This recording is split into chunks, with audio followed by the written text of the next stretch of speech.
Hello and welcome back to the Aeon Drive tournament. I am Warning Trek and I'm here with Unknown Availability again, and we've got another, let's say, sort of match. We have a forfeit here from Elracoon, which, if my Spanish is on point, means the raccoon. But Madbronine is here, and they're going to put on a little bit of an exhibition for this brand new game, get a little practice in, which they need because this is a new game launching at September 30th. They need all the practice they can get for the round of 32, which Madbronine is moving on to automatically. I'm very excited to see it. Yeah, and as you see at the very bottom right of your screen, real quick before we switch to the single screen, it is being released on multiple platforms: Switch, Xbox, PlayStation, and Steam. So preferably go wishlist it on Steam so that way you can be ready for it on your PC. But if you want it on the go, then you got the Switch, and if you want it on one of your other consoles, there you go, right there. So multiple platforms. I would say that's pretty much all of them. You think can I play it on my Kindle? Is that the only thing I can't do? I mean, sure, if you want to try that. I don't know if they do a lot with 8 bits. I don't know about 2 colors though. Yeah, I don't know, exactly. But yeah, you can see that Xbox, PlayStation, Switch. Oh, great for the Switch, and PC as well. Yeah, fantastic. So here's Madbronine. We saw Gronius the first time out. Spent about 10 minutes grinding and just try to achieve the best time, just for funsies, just for practice. And that practice is certainly probably very welcome to these players, as I mentioned, because some of them are coming at this completely fresh, and the game itself is brand new. So we're all learning about it as we go, players, casters, viewers alike. But I think starting a little slower. I see a different approach here. There's a little more experimentation going on here than we saw from Gronius from Madbronine. Yeah, and then that first level, you saw that there was a couple of moments where they were falling a bit, and they used that teleportation dagger to help get themselves back up. There is a wall jump mechanic as well that you're going to see them use quite often, I'm sure. There's also a slide dash that you can go under a lot of attacks and things of that nature. I think the one thing you're going to probably see the least is going to be the sword swipe, maybe the slide dash, but the number one mechanic that is going to be used is that teleportation dagger. That's the thing that's going to get you going the fastest. It is full screen. You're going to be able to go across the screen. Once the dagger is anywhere on the screen, you can teleport to it, but once it is off screen, it'll come back to you, so you can activate a switch with it. If you can reach that switch with the dagger, you can teleport to it. You can go through certain laser obstacles and things of that nature. The dagger is really the featured mechanic that you're going to see the most out of these runners. Yeah, that is what I really want to see, is that when people get to a really high level of skill this after a while, the threading of the needle, or threading of the dagger, if you will, where they teleport just before it comes off screen, that's going to be something to behold. And that sword, by the way, the power sword, I believe it's called, but I think you're right. After a little while, once you get past like beginner level speedrunners, I think you're basically never going to see it. They're just going to avoid the enemies. Yeah, and there's going to be certain obstacles that the sword's just going to be slower for. It's just not going to be worth it whenever there's going to be a way to get through with a dagger. As you saw, there was some breakable ground with the sword, but there's other areas that have teleportation, or rather lasers that you can teleport through, so it's a lot easier to do that. It is a multi-directional dagger as well. It's not just north, south, east, west. It is also diagonal, so you can throw it any direction, including down. So if you are trying to get to the floor faster, you can do that. Yeah, that's a really big deal right there. The kind of cardinal, ordinal direction stuff. You kind of need that for something like this. It would be a real pity to kind of design such a cool mechanic and then only let you throw it in some of the directions you wanted, but you can see the level of precision there, you know. It's not going to lock in for you. You can, if you take your time, you're going to hit it, but if you want to go fast, you have to be very precise, which is why the skill ceiling on this game, I think, is going to be very high. And that's also to be said too, again, September 30th, this game comes out. If you're not a speedrunner, if you don't fancy yourself as a speedrunner, honestly, I'm not exactly the greatest speedrunner. This game was a lot of fun. This game is a lot of fun, even casually or pseudo-casually. There really isn't a requirement to do this as fast as possible. There is a little, I'd call it a micro story. There is somewhat of a story. There's some voice-acted lines and things like that. So there's other focuses in the game other than just go fast. This game was definitely number one thought about for speedrunners, but they didn't leave out the casual fan either. No, absolutely not. That the main character there, Jacqueline, voiced by Kira Buckland, who you've also heard in Nier Automata, Talking is Hard, and the Ace Attorney series, among other games. I like that one because I like to argue. So great voice acting, great visuals, as you mentioned, and I should know, by the way, you can cancel that sword if you need to, which, if there's one thing speedrunners like, it's the ability to change their minds in a fraction of a second. So when I heard that because that they included the kind of blade cancellation thing, I thought, okay, they really thought of everything here.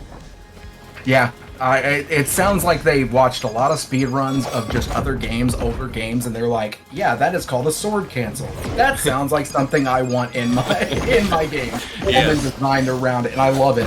It's fantastic.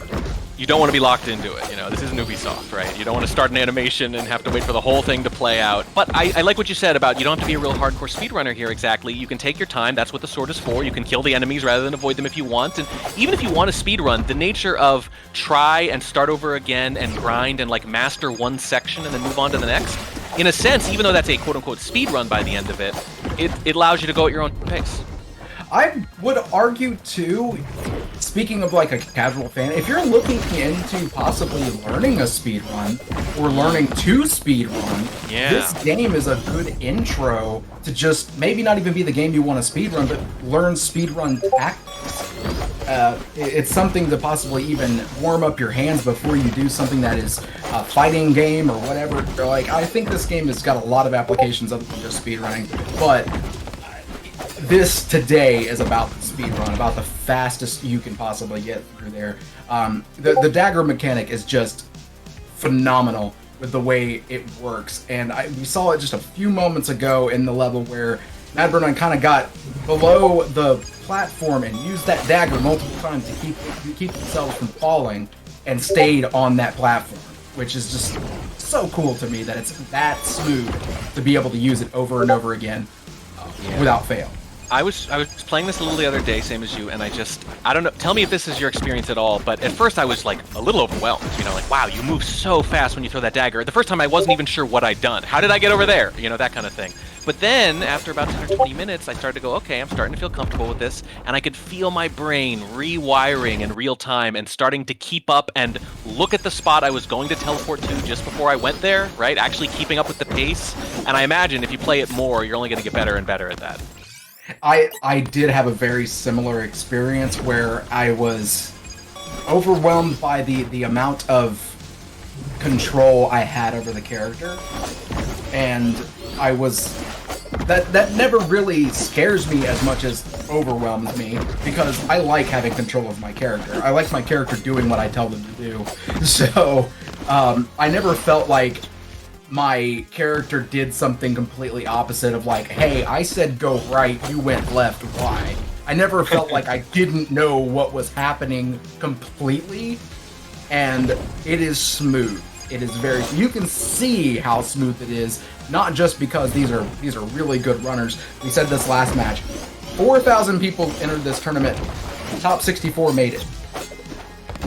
So we had a lot of people in this tournament start, and we're looking at the best of the best, making their way, trying to get into 32 and on, and it's impressive. It's impressive to see how smooth this character goes. It's very reminiscent of Celeste. It's very reminiscent of how quick and easy the skill set is to pick up, but how hard it is to master. That's it, right? I mean, it'll learn to lifetime to master. That's what every game is kind of going for there. As gamers, we've all had that moment where you die and you think, I pressed the button, I did, and let's be honest, sometimes we didn't. But sometimes we did, or sometimes we pressed a little late, or sometimes the input response control wasn't quite there, maybe a few milliseconds off what we've come to expect. But for a game like this, you can't have that. And you're right, it's very responsive, and it can be a little intimidating at first when you realize how much control you have over your character. But in the end, that's what you want, right? You want it to reflect what you're going to do. You want to have control over it, and this game has just clearly prioritized that, and it really shows. Look at the fluidity of this movement. Yeah, and this level is one of the levels that I actually spent a lot of time on my personal little playthrough of just learning the controls and things of that nature. I was trying to do what you're seeing MB9 trying to do here. Get over those spikes and throw the dagger past the spikes and then fall and teleport to it. It is tight. That is a very tight jump because you can only jump so high. So it's not exactly something that... It's... The design of these levels is so cool because you can tell they really did think about where they were letting you go, and they don't really have the idea of, we don't want you to go there. There is no we don't want you to go there. It is... But we want to make it tough sometimes. We want you challenge to try it all Yeah. the time. If you think you can get there, try it. We want you to. Yes, and I like that. It's not. I could see a lesser developer throwing up their hands and going, procedural generation, good enough. And it's like, no. Not with this level of control, not with this level of precision, not with this speed. You need handcrafted. And I think, if I recall right, the game, again, released September 30th, it'll be 5 days from now. I think 100 handcrafted levels, I think I saw. That is phenomenal. A lot. That's a lot of care. A lot of care. And there it is. They just got it right there on the screen. Pixels away from those spikes. Any further to the right, they probably would have died. And we're getting down to the last 25 seconds here of MB9 knocking this out. I do want to go ahead and say again, at the very end, you see around top 10 and friends, you have the ability to look at multiple different levels of speeds that each level was ran. So there's going to be a lot of focus on speed. But again, for the casual player, please don't be intimidated. Wishlist this. Put it on your Steam wishlist. Be ready to buy it for your favorite console. It's definitely going to be a lot of fun. We're going to be back, though. We're going to have MB9 going against Grandius coming up for that top 32 match 1. And this is going to be a lot more time on the clock. So we'll be right back, me and Warning Track. Please stick around for some more hype Aeon Drive tournament.